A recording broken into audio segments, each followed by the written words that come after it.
کہ ایران کا عقیدہ کیا ہے، شیعہ اور رافضیت کا عقیدہ کیا ہے، کبھی آپ نے یہ گوارا کیا کہ ان کے عقیدے کو معلوم کر لیں؟ آپ کو سعودی عرب کے اندر ڈانس سے اور دیگر چیزوں کے تعلق سے علم ہوگا، آپ کو معلوم ہوگا کہ سعودی عرب کے اندر کیا کیا برائیاں ہیں، یہ تمام چیزیں آپ سارے لوگوں کو معلوم ہوں گی، لیکن کبھی آپ نے شیعہ کے عقیدے کو جاننے کی کوشش کی ہے؟ ہمارے نوجوانوں کو ایک توحید کی حکومت کے خلاف کیا جا رہا ہے، آخر کیوں؟ جو غلط ہے، جس کا عقیدہ غلط ہے، جس کے عقیدے اتنے خطرناک ہیں کہ آپ سنیں گے تو دنگ رہ جائیں گے۔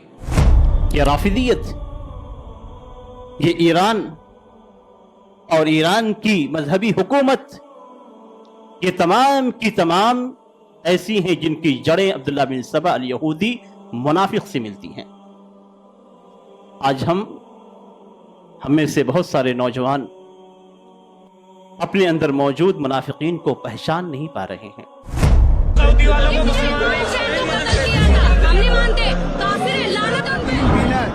المملكة العربية السعودية بلاد الحرمين الشريفين من الله عليها بالتوحيد والسنة والجماعة، وهي بلاد التوحيد الخالص ومنارة العقيدة وصرح الإيمان ومأرز السنة ليس فيها مظاهر الشرك۔ اور نبی اکرم صلی اللہ علیہ وسلم کے تعلق سے کیا عقیدہ ہے، سنیے، اور سننے کے بعد اپنے ایمان کا جائزہ لیجئے اور دلوں کے اندر جو نفاق یا شبہات ہے اسے نکال دیجئے۔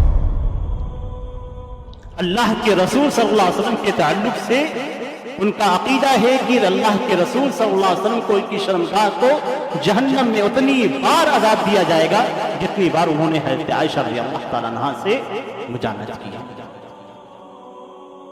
یہ آپ کے نبی کے تعلق سے عقیدہ ہے۔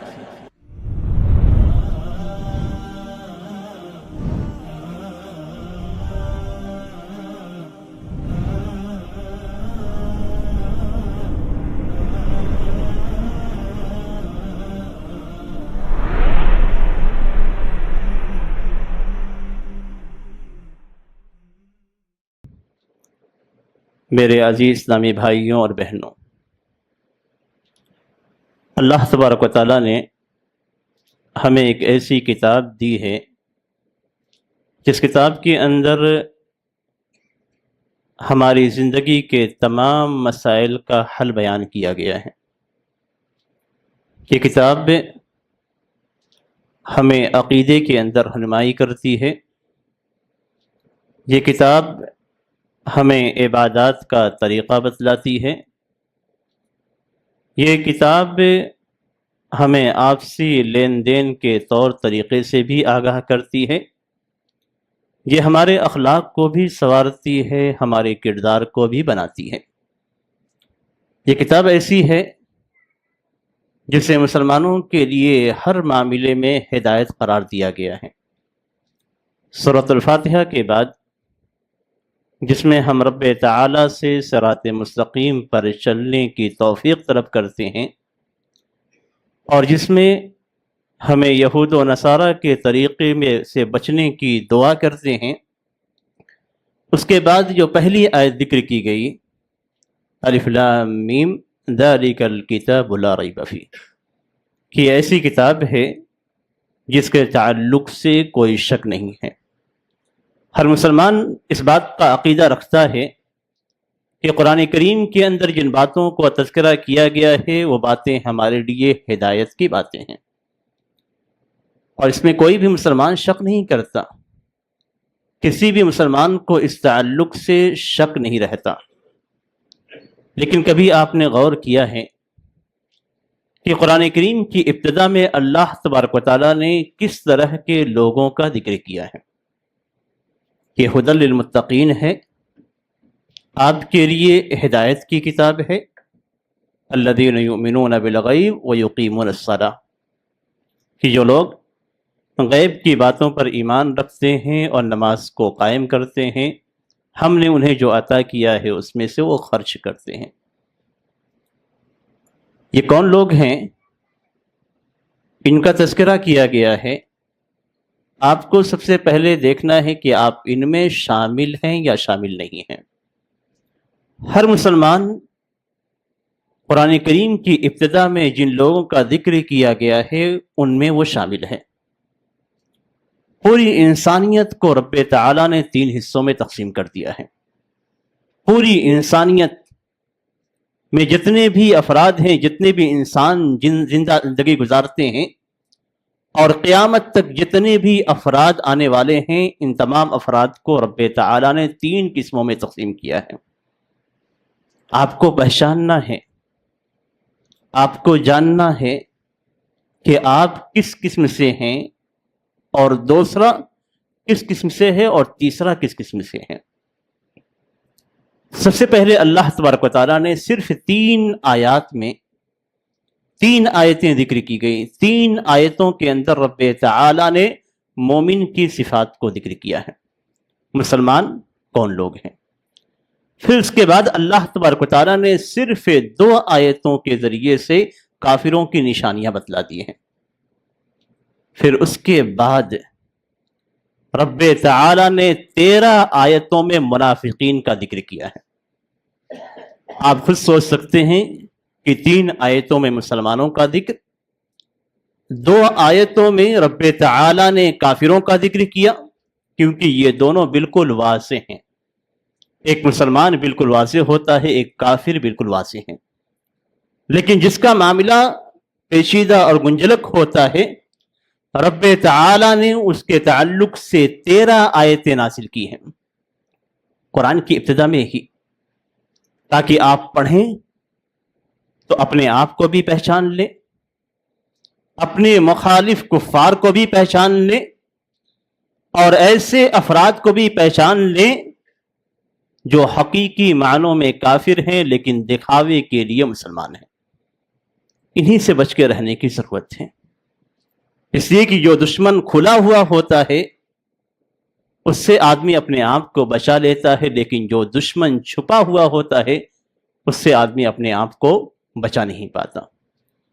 قرآن کریم کے اندر منافقین کے تعلق سے یہ 13 آیتوں کے بعد بھی اللہ تبارک و تعالیٰ نے بہت ساری آیتیں نازل کی ہیں، بلکہ ایک سورہ کو خاص طور پہ منافقین کے تعلق سے ہی نازل کیا۔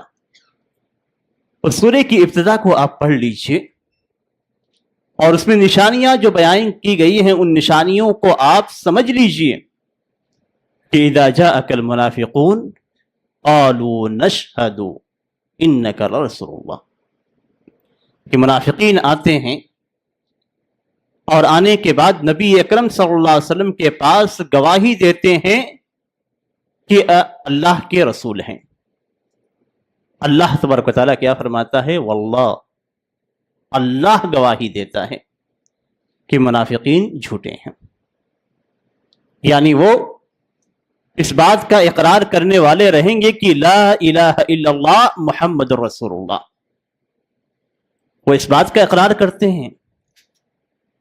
قرآن کریم میں اس چیز کو ذکر کیا گیا ہے کہ جب وہ آپ سے ملاقات کریں گے وَإِذَا لَقُوا الَّذِينَ آمَنُوا قَالُوا آمَنَّا، کہ جب ایمان والوں سے ان کی ملاقات ہوگی تو وہ کہیں گے کہ ہم ایمان لائے۔ وَإِذَا خَلَوْا إِلَىٰ شَيَاطِينِهِمْ قَالُوا إِنَّا مَعَكُمْ، جو اپنے شیاطین کے پاس پہنچیں گے، شیطان انس کے پاس، تو جا کر کہیں گے کہ ہم تمہارے ساتھ ہیں۔ یہ ایسے لوگ ہیں جو اللہ کو دھوکہ دیتے ہیں۔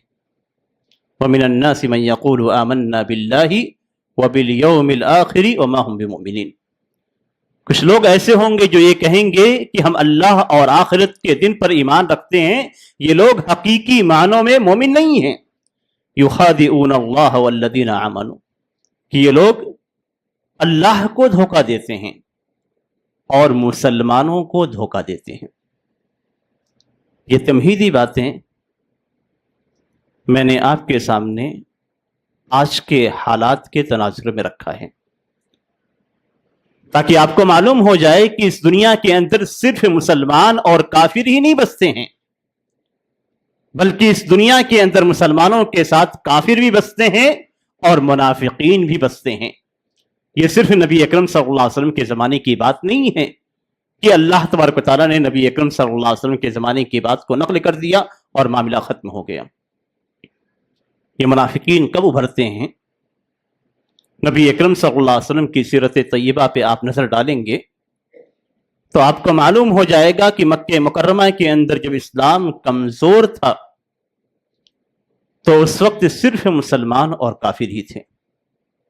جب نبی اکرم صلی اللہ علیہ وسلم مدینہ منورہ تشریف لائے اور آپ نے وہاں کی باغ ڈول سنبھالی اور نبی اکرم صلی اللہ علیہ وسلم کے ساتھ یہود بستے تھے، انہوں نے دیکھا کہ مسلمان اور اسلام کا غلبہ ہو رہا ہے تو انہوں نے پیترا تبدیل کیا اور تبدیل کرنے کے بعد اپنے آپ کو مسلمان ظاہر کیا اور اندر سے وہ کافر رہے۔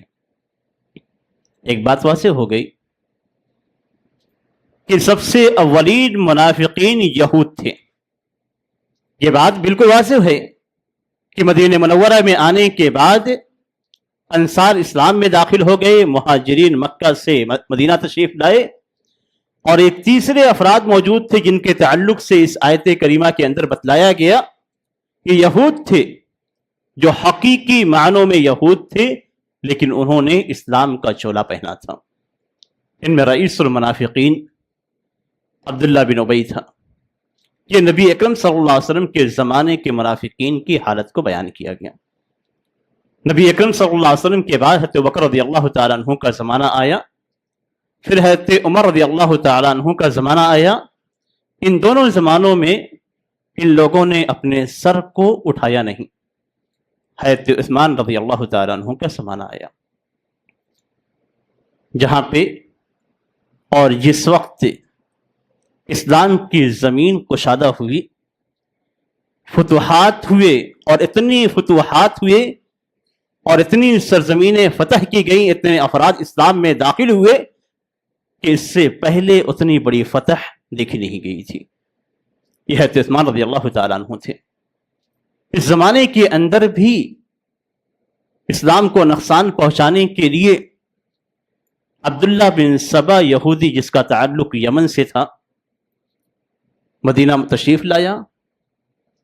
مدینے میں اس کا آنا ہوا، اور آنے کے بعد اس نے مسلمانوں سے بغض کو چھپا رکھا۔ حقیقی طور پہ وہ بھی یہودی تھا، اسلام کو ظاہر کیا۔ حضرت عثمان رضی اللہ تعالیٰ عنہ سے خلافت میں قریب مرتبہ چاہا، لیکن حضرت عثمان رضی اللہ تعالیٰ عنہ نے اس کی شرارتوں کو دیکھتے ہوئے اسے مدینہ سے ہی دور کر دیا۔ اس نے اپنے افکار کو، اپنے زہریلے افکار کو لوگوں کے دلوں میں ڈالنا شروع کیا، اور حضرت عثمان رضی اللہ تعالیٰ عنہ کے خلاف شبہات لوگوں کے دلوں میں ڈالے۔ بصرہ کے اندر کوشش کی گئی، مصر کے اندر کوشش کی گئی، کوفہ کے اندر کوشش کی گئی، اور یہاں سے اوباش اور جن کے دلوں کے اندر مرد تھا وہ مدینہ میں جمع ہوئے۔ حضرت عثمان رضی اللہ تعالیٰ عنہ پہ الزام عائد کیا گیا۔ الزام کیا عائد کیا گیا کہ یہ اپنے قریبی لوگوں کو ترجیح دیتے ہیں۔ حضرت معاویہ رضی اللہ تعالیٰ عنہ کو انہوں نے عامل مقرر کیا تھا، جبکہ اس سے پہلے حضرت عمر رضی اللہ تعالیٰ عنہ نے نہیں مقرر کیا تھا۔ اس طریقے سے دیگر شبہات لوگوں کے دلوں میں ڈالے گئے اور لوگوں کے ذہن کو خراب کیا گیا۔ آپ غور کیجئے گا کس طریقے سے حکومت کے خلاف لوگوں کے ذہن کو خراب کیا جاتا ہے۔ یہ عبداللہ بن سبا یہودی منافق کا کام تھا۔ اس نے اسی انداز میں لوگوں کے ذہن کو خراب کیا، تقریباً 2000 اوباش کو مدینے کے اندر جمع کیا، اور حضرت عثمان رضی اللہ تعالیٰ عنہ کی شہادت کا واقعہ پیش آیا۔ شہادت کے واقعے میں جو لوگ شریک تھے اور جنہوں نے حضرت عثمان رضی اللہ تعالیٰ عنہ کا بے دردی کے ساتھ قتل کیا تھا، حالانکہ اس سے پہلے حضرت عثمان رضی اللہ تعالیٰ عنہ کھڑے ہو کر صحابہ کرام اور دیگر لوگوں کے سامنے انہوں نے کہا تھا، سارے شبہات کا جواب بھی دیا تھا، لیکن جب شبہات دل کے اندر داخل ہو جاتے ہیں اور جڑ پکڑ لیتے ہیں تو کوئی بھی جواب آپ کو صحیح نظر نہیں آئے گا۔ آج بھی حالات ایسے ہی ہیں، ہمارے آج کے حالات بھی ایسے ہی ہیں کہ شبہات دلوں کے اندر ڈالے جاتے ہیں، حکومت کے خلاف لوگوں کو بھڑکایا جاتا ہے، اور اس کے بعد ایک مسلم حکومت کے خلاف لوگوں کے ذہن کو تیار کیا جاتا ہے، اور صفائی میں جو بھی کہا جاتا ہے ان تمام چیزوں پہ کسی کی توجہ نہیں ہوتی۔ میں تاریخ بیان کر رہا ہوں، یہی عبداللہ بن سبا الیہودی حضرت عثمان رضی اللہ تعالیٰ عنہ کے قتل کے بعد حضرت علی رضی اللہ تعالیٰ عنہ کے گروہ میں شامل ہو گیا، اور اسی نے آل بیت کے تعلق سے غلو شروع کیا، حضرت علی رضی اللہ تعالیٰ عنہ کے مقام کو بلند کرنا شروع کیا، یہاں تک کہ اس نے حضرت علی رضی اللہ تعالیٰ عنہ کو معبود کا درجہ دیا۔ حضرت علی رضی اللہ تعالیٰ عنہ نے اس کو اور اس کی جماعت کو آگے جلا کر اسی کے اندر ڈال دیا، لیکن یہ فکر آتی رہی، آگے بڑھتی رہی، اور سبعیت جو عبداللہ بن سبا کا گروہ تھا، اس گروہ کے ماننے والے آج بھی شیعہ سبعی موجود ہیں۔ ایسے افراد موجود ہیں جو حضرت علی رضی اللہ تعالیٰ عنہ کو معبود اور الہ کا درجہ دیتے ہیں، یہ آج بھی موجود ہے۔ یہی کڑی آگے بڑھتی ہوئی آئی، اور اسی نے اگلے مرحلوں میں شیعیت کا رخ اختیار کیا۔ یہ رافضیت جو آج کے زمانے میں ہم مسلمانوں کے درمیان اسلام کا نام لیتی ہے، حقیقت میں آپ اس کی تاریخ دیکھیں تو عبداللہ بن سبا الیہودی سے جڑتی ہے، اور آپ کو یقین نہ آئے تو آپ خود ان کی کتابوں میں عبداللہ بن سبا الیہودی کی تعریف دیکھ لیں گے کہ رافضیت یہ ایران اور ایران کی مذہبی حکومت، یہ تمام کی تمام ایسی ہیں جن کی جڑیں عبداللہ بن سبا الیہودی منافق سے ملتی ہیں۔ آج ہم میں سے بہت سارے نوجوان اپنے اندر موجود منافقین کو پہچان نہیں پا رہے ہیں۔ آج ہمیں سے بہت سارے نوجوان صرف اسلام کے نام کی وجہ سے گمراہ ہو رہے ہیں کہ ایک شخص اسلام کا نام لے رہا ہے، اسے ہم مسلمان سمجھ رہے ہیں، اور مسلمان سمجھنے کے بعد ہم اس کا اس انداز میں سپورٹ کر رہے ہیں کہ سامنے اگر توحید کی جماعت موجود ہو، توحید کی حکومت موجود ہو، اگر مملکت سعودی عربیہ ہمارے سامنے ہے تو ہم اس کو بھی ایران کے سامنے گرانے کی کوشش کرتے ہیں۔ اللہ تبارک و تعالیٰ نے قرآن کریم میں سب سے پہلے مومنوں کا ذکر کیا ہے، اور کوئی بھی شخص، کوئی بھی مسلمان، میں گارنٹی کے ساتھ کہتا ہوں کوئی بھی مسلمان کھڑا ہو کے یہ نہیں کہہ سکتا ہے کہ سعودی عرب کی جو حکومت ہے وہ توحید سے ہٹی ہوئی ہے۔ کوئی بھی شخص کھڑا ہو کے یہ نہیں کہہ سکتا ہے کہ سعودی عرب کی جو حکومت ہے اس کے اندر شرک موجود ہے، بدعت موجود ہے۔ کوئی بھی شخص اس بات کی جرات نہیں کر سکتا ہے کہ وہ کھڑے ہو کر اس بات کو کہہ سکے۔ یعنی آپ اپنے دل سے اس بات کو مانتے ہیں، اس بات کا اقرار کرتے ہیں کہ سعودی عرب کی حکومت چاہے جیسی بھی ہو توحید پہ قائم ہے، شرک اور بدعات سے دور ہے۔ یعنی دوسرے الفاظ میں یہ کہہ سکتے ہیں کہ جن کے تعلق سے سب سے پہلے آیت کریمہ کے اندر ذکر کیا گیا کہ یہ مسلمان ہیں، ان مسلمان کے اوصاف ان کے اندر پائے جاتے ہیں۔ اس حکومت کی خلاف جو حقیقی معنوں میں اسلام کو اپنائی ہوئی ہے، حقیقی معنوں میں لا الہ الا اللہ اور توحید کو اپنائی ہوئی ہے، جو حقیقی معنوں میں اللہ کے رسول صلی اللہ علیہ وسلم کی رسالت کا اقرار کرتی ہے، جو شرک اور بدعات سے دور ہے، ایسی حکومت کے خلاف ہم کن کو سپورٹ کرتے ہیں؟ انہیں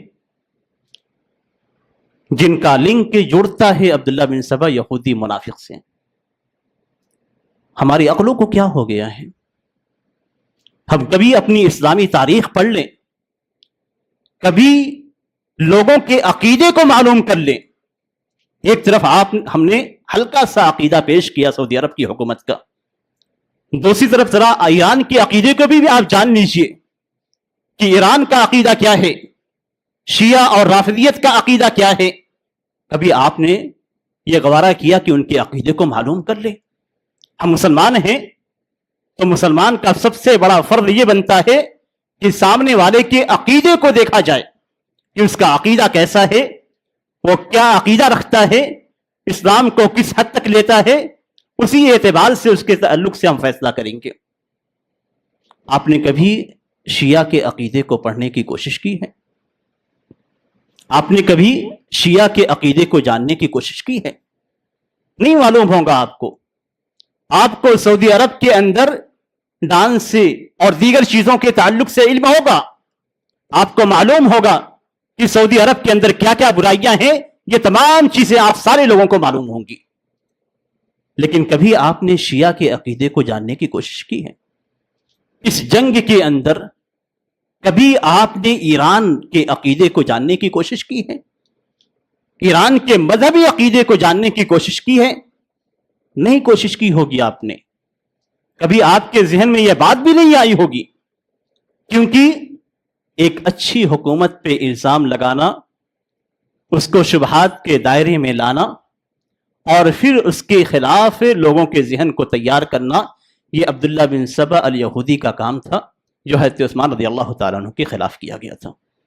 آج بھی وہی کام کیا جا رہا ہے، آج بھی ہمارے نوجوانوں کو ایک توحید کی حکومت کے خلاف کیا جا رہا ہے۔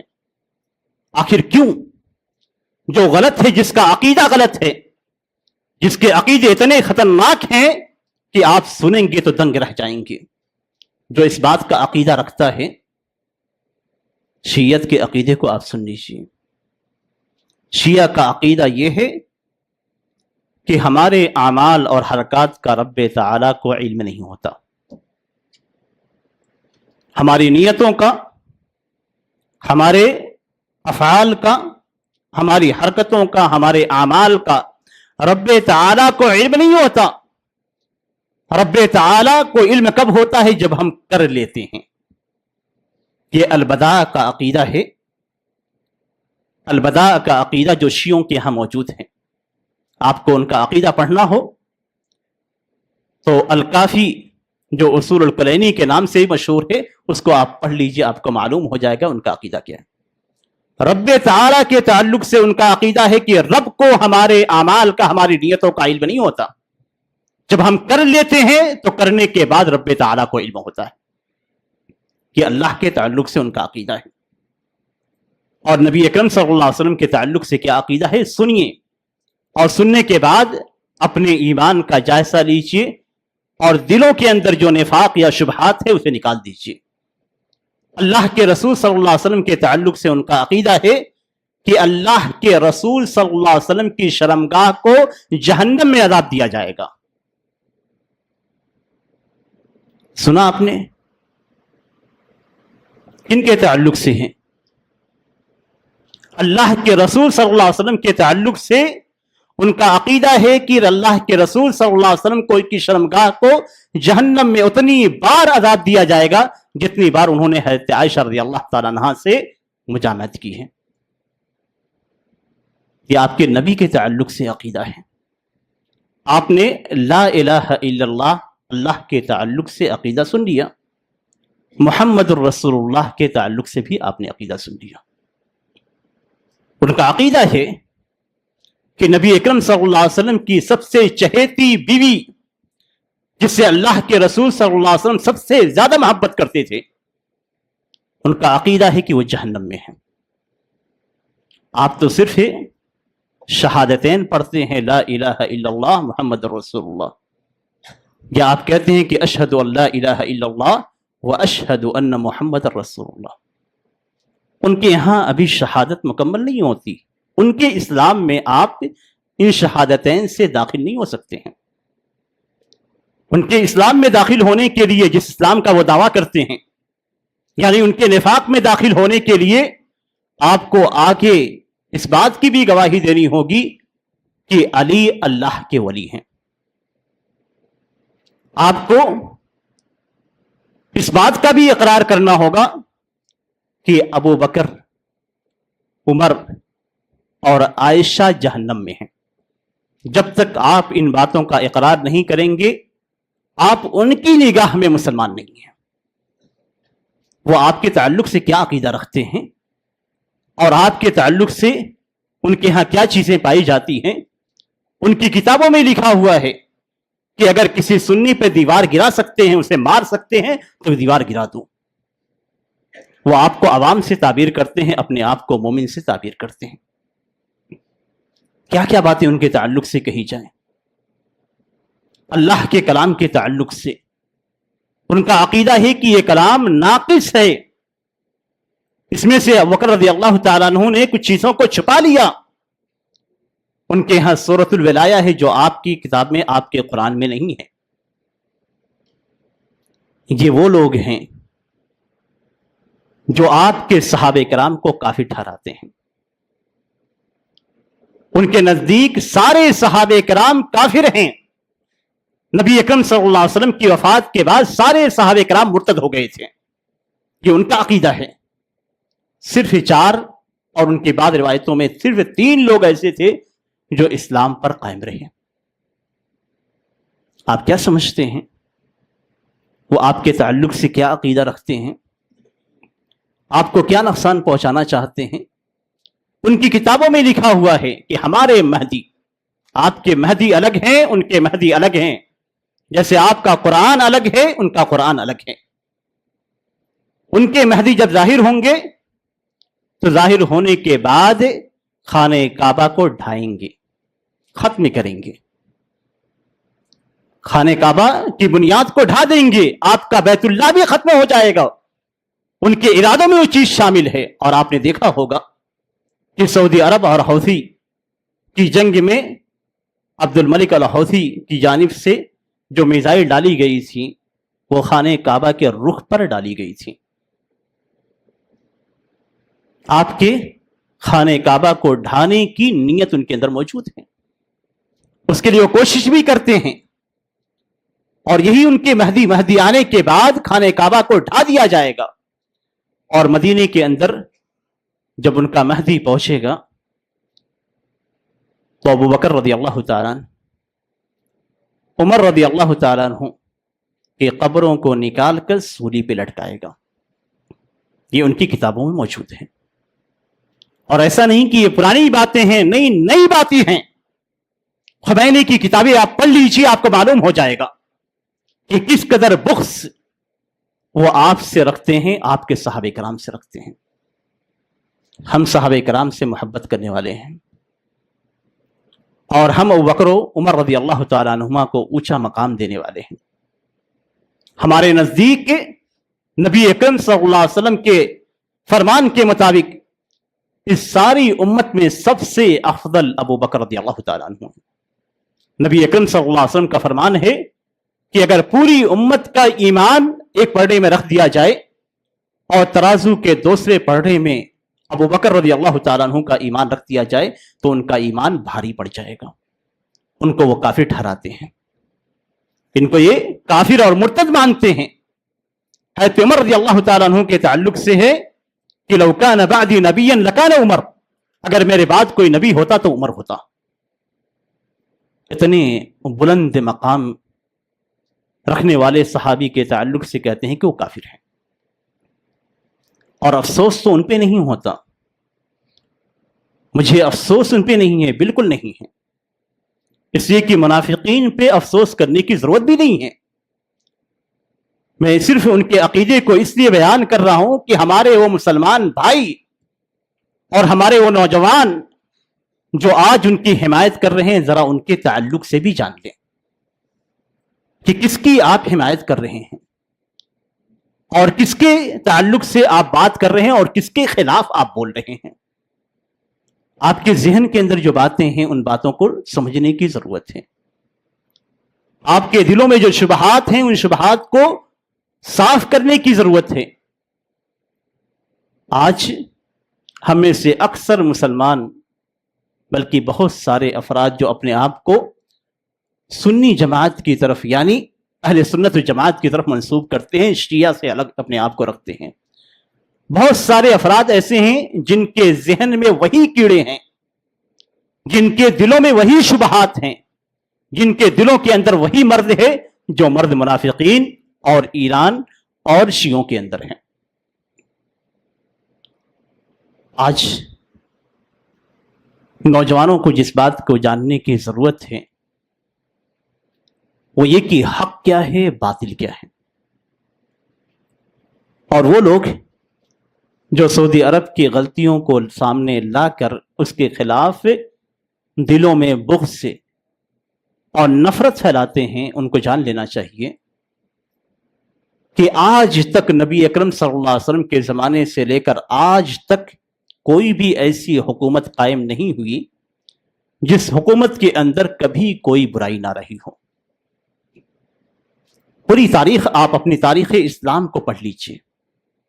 نبی اکرم صلی اللہ علیہ وسلم کے زمانے سے لے کر آج تک گارنٹی کے ساتھ میں کہتا ہوں اور تاریخ کے حوالے سے بات کر رہا ہوں، آپ کوئی بھی ایسی حکومت دکھا دیجئے جس حکومت کے اندر کبھی بھی کوئی غلطی نہ ہوئی ہو، جس کے عوام نے کبھی کوئی جرم نہ کیا ہو. اور سب سے بہترین حکومت تو ایک مسلمان کے نزدیک نبی اکرم صلی اللہ علیہ وسلم کے زمانے کی حکومت ہے، نبی کی حکومت ہے. کیا نبی اکرم صلی اللہ علیہ وسلم کے زمانے میں کبھی چوری کا واقعہ پیش نہیں آیا؟ کیا نبی اکرم صلی اللہ علیہ وسلم کے زمانے میں کبھی زنا کا واقعہ پیش نہیں آیا؟ کیا نبی اکرم صلی اللہ علیہ وسلم کے زمانے میں کبھی لین دین میں کسی گھپلے کا معاملہ سامنے نہیں آیا؟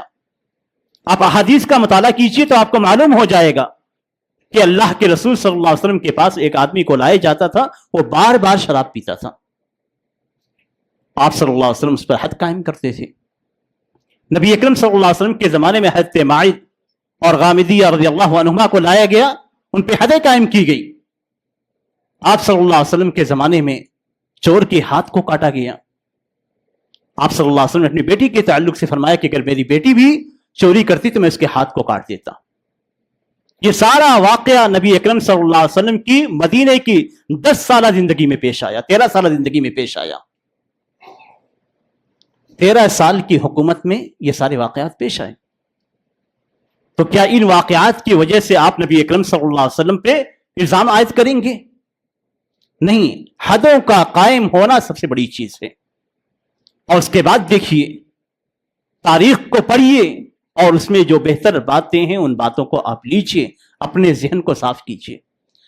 حضرت عبداللہ بن عمر رضی اللہ تعالیٰ عنہ جو نبی اکرم صلی اللہ علیہ وسلم کی سب سے زیادہ اتباع کرنے والے تھے، حتیٰ کہ اگر نبی اکرم صلی اللہ علیہ وسلم نے کسی جگہ پہ پیشاب کیا ہوتا تو حضرت عبداللہ بن عمر رضی اللہ تعالیٰ عنہ اس جگہ پہ اتر کے جا کے پیشاب کرتے تھے. سفر میں آپ نے کہیں آرام کیا ہوتا تو حضرت عبداللہ بن عمر رضی اللہ تعالیٰ عنہ وہاں رک کر آرام کرتے تھے. کہیں سوئے ہوتے تو وہاں پہ سوتے، کہیں وضو بنایا تو وہاں پہ وضو بناتے. یہ حضرت عبداللہ بن عمر رضی اللہ تعالیٰ عنہ کی سنت کی اتباع تھی. حجاج بن یوسف جس نے بہت سارے تابعین اور بہت سارے لوگوں کا قتل کیا، حج کے موقع پہ عبداللہ بن عمر رضی اللہ تعالیٰ عنہ کو اپنے ساتھ رکھتا ہے، ان کی رہنمائی میں حج کی عمارت کرتا ہے. حج کا امیر حجاج بن یوسف ہے.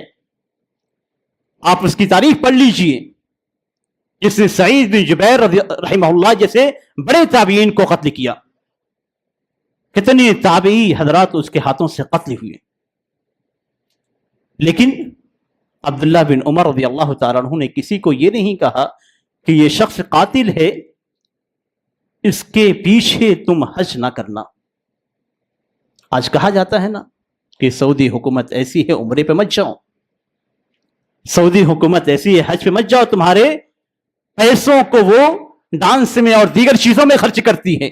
یہی شبہات ڈالے جاتے ہیں نا. حضرت عبداللہ بن عمر رضی اللہ تعالیٰ عنہ حجاج کے ساتھ ہیں، آپ کیا حکم لگائیں گے، کیا باتیں کریں گے؟ اصل یہ نہیں ہے.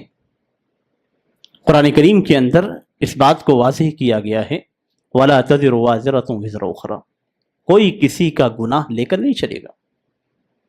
اگر وہ غلطی کر رہے ہیں، ہم یہ نہیں کہتے کہ وہ غلطی نہیں کرتے، اس لیے کہ اللہ کے رسول صلی اللہ علیہ وسلم کے بعد کوئی معصوم نہیں ہے. صحابہ کرام سے غلطیاں ہوئیں.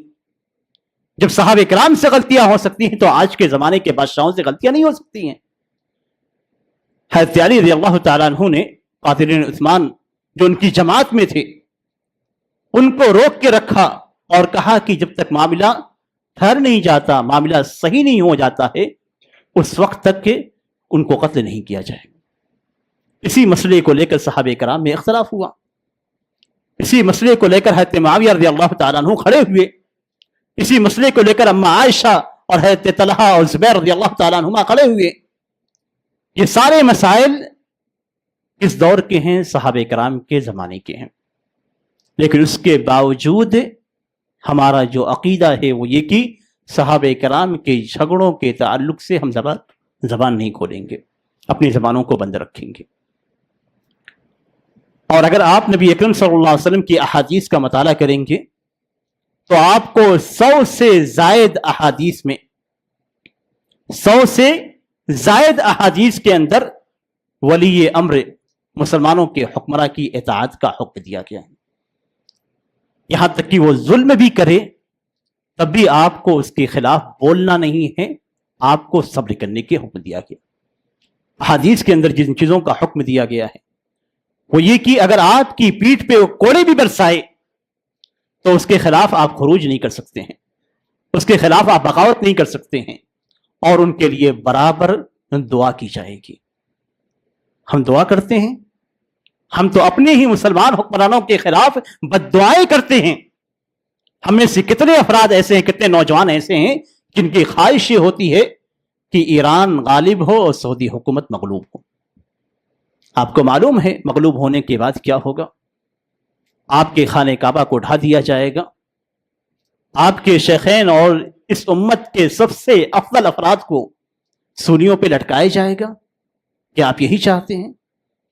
اور آپ بھی نہیں بچیں گے، اس لیے کہ آپ نے عراق کا معاملہ دیکھ لیا، سیریا کا معاملہ آپ نے دیکھ لیا، لبنان میں شیعوں کی حرکتیں آپ نے دیکھ لی، اور عرب ممالک کے اندر کتنے لاکھ بلکہ کروڑ سنیوں کا قتل کیا گیا.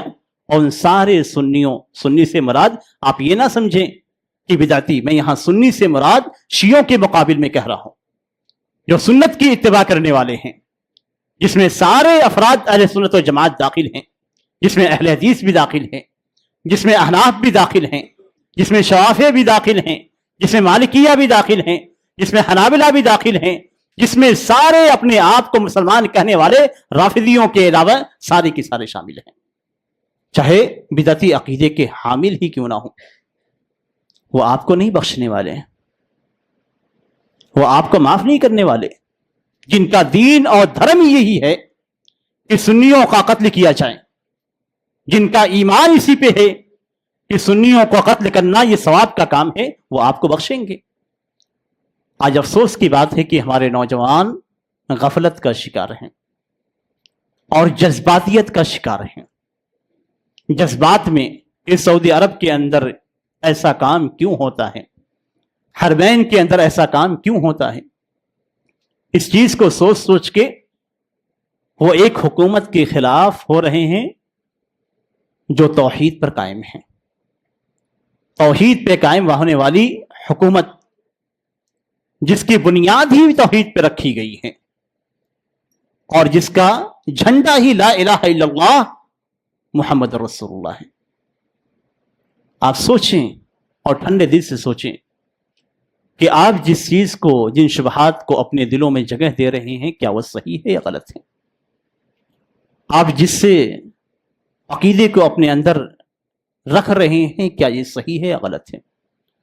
مجھے افسوس سے حقیقی معنوں میں ان نوجوانوں پہ ہے اور ان جماعتوں پہ ہے جن کی غیرت صحابہ کرام کو گالیاں دینے والوں سے کبھی بھی ان کی غیرت ابھرتی نہیں ہے. ہمارے مسلمانوں میں ہی، اسلام کا نام لینے والوں میں ہی ایسی جماعت موجود ہے جو جماعت آج بھی اور ہمیشہ سے ایران کا سپورٹ کرتی رہی ہے.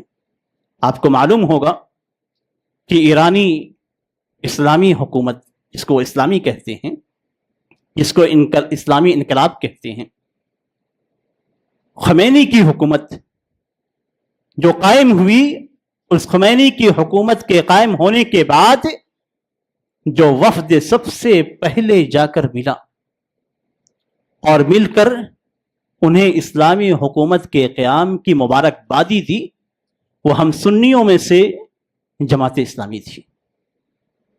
اور آج بھی آج بھی آپ اخبارات کو پلٹ لیجیے، حقائق کو معلوم کر لیجیے، آج بھی ایرانی سفارت خانے کے اندر پہنچنے والے افراد ہم مسلمانوں میں سے وہی جماعت کے افراد ہیں۔ تعجب کی بات ہے، کل جس جماعت نے حضرت عثمان رضی اللہ تعالیٰ عنہ پہ الزام عائد کیا تھا، آج بھی اس جماعت کے اندر حضرت عثمان رضی اللہ تعالیٰ عنہ پہ الزامات عائد کیے جاتے ہیں۔ اپنے آپ کو اسلامی جماعت کہتی ہے، اسلام کا نام لینے والے کہتی ہے، لیکن سب سے زیادہ اسی جماعت کے افراد کی طرف سے سعودی عرب کے خلاف بغاوت کی آواز بلند کی جاتی ہے۔ تعجب ہے اس جماعت پہ کہ اپنے ملک کے اندر ہو رہے ظلم پر کبھی نگاہ نہیں جاتی ہے۔ کبھی آپ نے نہیں پایا ہوگا کہ اس جماعت نے اپنے ملک کے اندر ہونے والے مسلمانوں پہ ہونے والے ظلم کے خلاف کبھی آواز اٹھائی ہو۔ غیروں کی فکر ہے، اپنوں کی فکر نہیں ہے۔ حقیقی معنوں میں یہ نفاق ہے، اس لیے کہ امام طحاوی رحمہ اللہ نے اپنی کتاب العقیدہ الطحاویہ، جس میں صحیح عقیدے کو بیان کیا گیا ہے، یہ کتاب ہر مسلمان کو پڑھنی چاہیے۔ ہر مسلمان کو ساری زبانوں میں موجود ہے، ہر مسلمان کو پڑھنا چاہیے تاکہ اسے معلوم ہو کہ ہمارا عقیدہ کیا ہے۔ اس کتاب کے اندر امام طحاوی رحمہ اللہ، امام ابو حنیفہ، امام مالک، امام شافعی، امام احمد اور سلف کے منہج کو بیان کرتے ہیں اور کہتے ہیں کہ وَنُحِبُّ أَصْحَابَ مُحَمَّدٍ صلی اللہ علیہ وسلم، کہ ہم محمد صلی اللہ علیہ وسلم کے صحابہ کرام سے محبت کرتے ہیں اور ان میں سے کسی سے بھی ہم بغض نہیں رکھتے۔ ہم کسی سے بھی بغض نہیں رکھتے۔ اگر کوئی بغض رکھتا ہے، چاہے عثمان رضی اللہ تعالیٰ عنہ سے ہو، چاہے معاویہ رضی اللہ تعالیٰ عنہ سے ہو، چاہے کسی بھی صحابی سے ہو، تو وہ سلف کے عقیدے پہ نہیں ہے، صحابہ کرام اور تابعین کے عقیدے پہ نہیں ہے۔ اس لیے کہ ہمارا عقیدہ تو یہ ہے کہ ہم سارے اصحاب محمد سے محبت کرتے ہیں اور کسی سے بھی بغض نہیں رکھتے اور کسی سے بھی برات کا اظہار نہیں کرتے، اور جو ان سے محبت کرتا ہے ہم ان سے محبت کرتے ہیں، اور جو ان سے بغض رکھتا ہے ہم ان سے بغض رکھتے ہیں۔ یہ ولا اور برا کا عقیدہ ہی جو آپ کو سکھایا جاتا ہے کہ جو شخص بھی نبی اکرم صلی اللہ علیہ وسلم کے سارے صحابہ کرام سے محبت کرتا ہے، آپ اس سے محبت کریں۔ آپ کی یہ محبت ایمان ہے آپ کا، اور اگر کوئی کسی سے بھی بغض رکھتا ہے، کسی بھی صحابی پہ الزام عائد کرتا ہے، چاہے وہ حضرت عثمان ہو، چاہے حضرت معاویہ ہو، چاہے کوئی بھی حضرت معاذ ہو، چاہے کوئی بھی صحابی ہو، اگر کسی صحابی پہ کوئی الزام عائد کرتا ہے، کسی کے تعلق سے بغض رکھتا ہے، تو ہم اس سے بغض رکھتے ہیں۔ اگر بغض نہیں رکھتے تو آپ کے اندر ایمان کی کمی ہے۔ اور کوئی صحابہ کرام سے اگر بغض رکھتا ہے تو امام طحاوی رحمہ اللہ نے فرمایا کہ ان سے بغض رکھنا نفاق ہے، اللہ کی نافرمانی ہے۔ اتنا ہی نہیں، کفر ہے۔ اپنے ایمان کا جائزہ لیجیے، اپنے عقیدے کو پہچانیے، یا تو آپ کے اندر نفاق ہے، یا آپ کے اندر کفر موجود ہے، یا آپ بہت بڑی معصیت میں اپنے آپ کو ڈالے ہوئے ہیں۔ اور ان سے محبت کرنا یہ دین ہے۔ وَحُبُّهُمْ دِينٌ وَإِيمَانٌ وَإِحْسَانٌ، کہ صحابہ کرام سے محبت رکھنا یہی دین ہے، اور ان سے محبت رکھنا یہ ایمان ہے، ان سے محبت رکھنا یہ احسان ہے، ان کے ساتھ اچھا سلوک ہے۔ آپ اپنے عقیدے کی حفاظت کیجیے، کہیں ایسا نہ ہو کہ آپ جذبات کے اندر کسی ایسے فرد سے محبت یا اس سے مدد یا اس کا سپورٹ کرنے کی حالت میں ہو جائیں جن سے ہمیں بغض رکھنا ہے۔ جو صحابہ کرام کو گالیاں دیتا ہے ہم اس سے محبت نہیں کرتے۔ اللہ کے رسول صلی اللہ علیہ وسلم نے فرمایا تھا کہ من سب اصحابی فعلیہ لعنۃ اللہ والملائکۃ والناس اجمعین، جو میرے صحابہ کرام کو برا بھلا کہے گا، جو میرے صحابہ کرام کو گالیاں دے گا، تو اس کے اوپر اللہ کی لعنت ہو، فرشتوں کی لعنت ہے، اور ساری انسانیت کی لعنت ہے۔ یہ وہ شخص ہے جو لعنتی ہے۔ اور اللہ کے رسول صلی اللہ علیہ وسلم نے فرمایا کہ لا تسبوا اصحابی، تم میرے صحابہ کرام کو برا بھلا مت کہنا، اس لیے کہ اگر کوئی بھی شخص، تم میں سے کوئی بھی شخص احد پہاڑ کے برابر بھی سونا خرچ کر دے تو ان کے ایک مٹھی آدھی مٹھی کے برابر بھی نہیں پہنچے گا۔ یہ صحابہ کرام کا مقام ہے۔ اصحاب بدر کے تعلق سے اللہ کے رسول صلی اللہ علیہ وسلم نے فرمایا تھا کہ ہو سکتا ہے کہ، بلکہ اللہ کے رسول کا ہو سکنا یقینی ہے، اللہ تبارک و تعالیٰ نے ان کی جانب دیکھ کر کہا اعملوا ما شئتم فقد غفرت لکم، جو چاہو آج کے بعد تم عمل کرو، میں نے تمہارے سارے گناہوں کو معاف کر دیا ہے۔ آپ ذرا مطالعہ کر لیجئے کہ اصحاب بدر میں کون تھے۔ اس کے بعد بیعت الرضوان کے تعلق سے اللہ کے رسول صلی اللہ علیہ وسلم کا فرمان ہے کہ کوئی بھی شخص بیعت الرضوان کے اندر جو شخص شامل تھا، اس میں سے کوئی بھی صحابی ایسا نہیں ہے جو جنت میں داخل نہیں ہوگا۔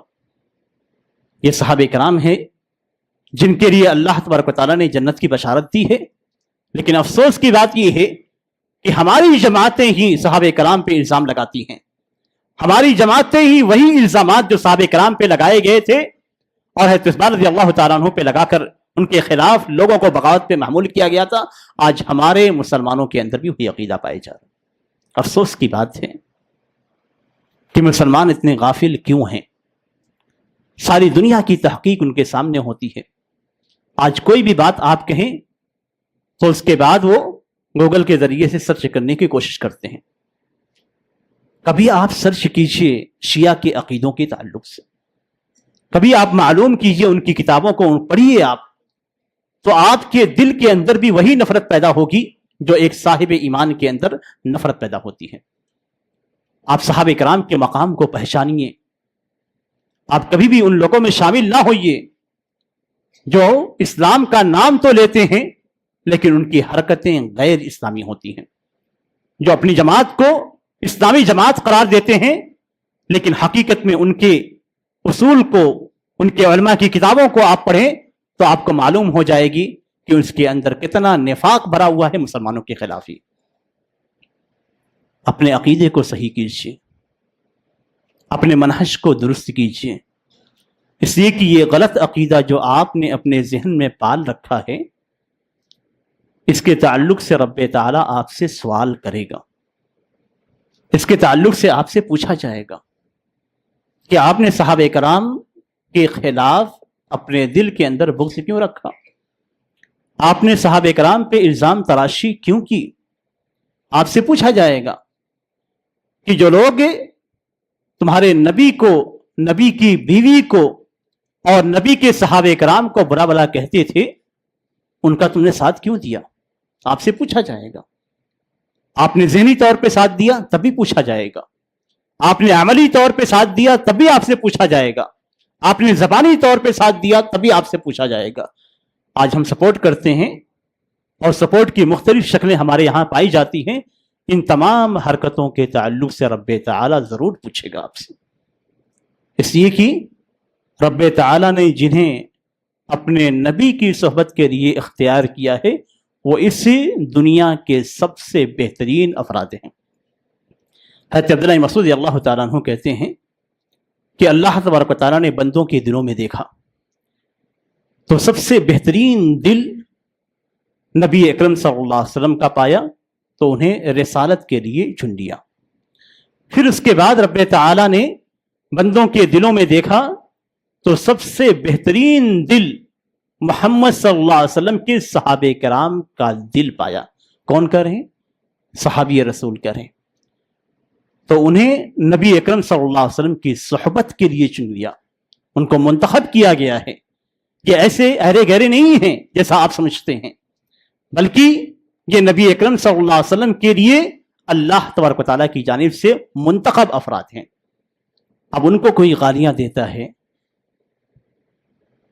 تو آپ سوچیں کن کو گالیاں دے رہا ہے۔ اسی لیے یہودیوں سے پوچھا گیا کہ تم میں سب سے بہترین افراد کون ہیں، تمہاری امت میں، تمہاری ملت میں سب سے بہترین افراد کون ہیں؟ تو انہوں نے کہا کہ اصحاب موسیٰ، وہ لوگ جو موسیٰ علیہ السلام کے ساتھ تھے۔ نصرانیوں سے، کرسچن سے پوچھا گیا کہ تم میں سب سے بہترین افراد کون ہیں؟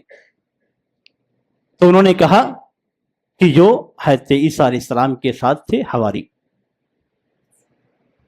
شیعہ سے پوچھا گیا کہ تم میں سب سے بیکار افراد کون ہیں، اس امت کے سب سے خراب افراد کون ہیں؟ تو انہوں نے کہا کہ اصحاب محمد، محمد صلی اللہ علیہ وسلم کے ساتھ رہنے والے لوگ، صحابہ کرام۔ یہ وہ جماعت ہے جس کے عقیدے کو ہم نہ جانتے ہوئے ان کا سپورٹ کر رہے ہیں۔ آج ہی اپنے دلوں کو پھیر لیجئے، اپنے دلوں کو صحیح کر لیجئے، اللہ کے حضور توبہ کر لیجئے، اپنے عقیدے اور منہج کو صحیح کر لیجئے، اللہ کے لیے صحیح کر لیجئے، ورنہ کل مرنے کے بعد جب رب تعالیٰ کے سامنے آپ حاضر ہوں گے اور رب تعالیٰ آپ سے سوال کرے گا ان اصحاب محمد کے تعلق سے، تو آپ کو کوئی جواب نہیں مل پائے گا۔ آپ کو برات کا اظہار کرنا چاہیے ایسی جماعت سے جو جماعت منافقین کی ہے۔ آپ کو دعائیں کرنی چاہیے ان جماعتوں کے لیے جو توحید پر قائم ہیں، جو اللہ کے حدود اور شریعت کو نافذ کرنے کی کوشش کرتی ہے۔ میں یہ نہیں کہتا کہ مکمل طور پہ شریعت نافذ ہے اور مکمل طور پہ ساری ہر مقام پہ شریعتوں کا نفاذ ہے، نہیں، لیکن پوری دنیا کے اندر اللہ کی قسم کھا کے کہتا ہوں، پوری دنیا کے قوانین کو آپ دیکھ لیجئے، پورے عرب ممالک اور غیر عرب مسلم ممالک کے قوانین کو آپ دیکھ لیجئے، کہیں بھی آپ اسلامی قانون نہیں پائیں گے سوائے سعودی عرب کے۔ آپ اٹھا کے دیکھ لیجئے کہ کس ملک کا دستور کیا ہے پوری دنیا کے اندر، چاہے وہ عرب ممالک ہو یا غیر عرب مسلم ممالک ہو، سارے ممالک کے آپ دستور کو چھان لیجئے، کہیں بھی آپ نہیں پائیں گے کہ ان کا دستور کتاب و سنت ہے سوائے سعودی عرب کے۔ سعودی عرب کی پہلی ہی لائن آپ کو مل جائے گی کہ ہمارا دستور قرآن اور سنت ہے۔ یہ وہ جماعت ہے، ایک جماعت قرآن و سنت کو نافذ کرنے کی کوشش کر رہی ہے، اور ہم ہیں کہ اپنے ہی عوام کو، اپنے ہی ہم عقیدہ افراد کو ہم ان کے خلاف کرنے کی کوشش کر رہے ہیں۔ اور ایک جماعت ہے جس کا منشور یہ ہے، جس کا دستور یہ ہے کہ یہ رافضیت کی بنیاد پہ ہے، ولایت الفقیہ کا عقیدہ ان کے یہاں موجود ہے، اور امام مہدی، امام غائب کے نائب کے طور پہ مقرر کی جاتے ہیں۔ خمینی بھی ان کا نائب تھا اور خامنائی بھی ان کا نائب تھا، اور جو بھی آئے گا ولایت الفقیہ کے عقیدے کے مطابق وہ امام مہدی کا یا امام غائب کا وہ نائب ہوگا، اور امام غائب کے تعلق سے آپ کے سامنے باتیں رکھی گئی۔ میں سمجھتا ہوں کہ میں نے صحیح پیغام کو پہنچانے میں آپ کی رہنمائی کی ہے، اس لیے اگر مزید ضرورت ہو تو جمعہ کے بعد سوال و جواب کی نشست رکھی گئی ہے۔ کسی کے ذہن میں اگر کوئی شبہ ہو، کوئی اشکال ہو، مزید وضاحت چاہتا ہو، تو انشاءاللہ میں یہیں پہ موجود ہوں۔ آپ میں سے کوئی بھی شخص سے سوالات کر سکتا ہے، انشاءاللہ اس کا جواب دیا جائے گا۔ جمعہ کا وقت چونکہ محدود ہے، اس لیے بہت ساری باتیں جو کرنی تھی میں نہیں کر سکا، لیکن انشاءاللہ جو پیغام تھا وہ پیغام آپ تک پہنچ چکا ہوگا۔ اللہ تعالیٰ سے دعا ہے کہ اللہ تعالیٰ ہمیں صراط مستقیم پہ قائم رکھے، ہمیں اسلام اور کفر اور نفاق کی سمجھ عطا فرمائے، ہمیں اسلام پہ قائم اور دائم رکھے، کافرین اور منافقین کے شر سے ہمیں محفوظ رکھے، اور ہمیں ہمیشہ توحید پر قائم رکھے اور شرک و بدعات سے ہمیں دور کر دے۔ آمین۔ بارک اللہ لی ولکم فی القرآن العظیم ونفعنی وإیاکم بما فیہ من الآیات والذکر الحکیم، انہ تعالی جواد کریم ولکم بر الرؤوف الرحیم۔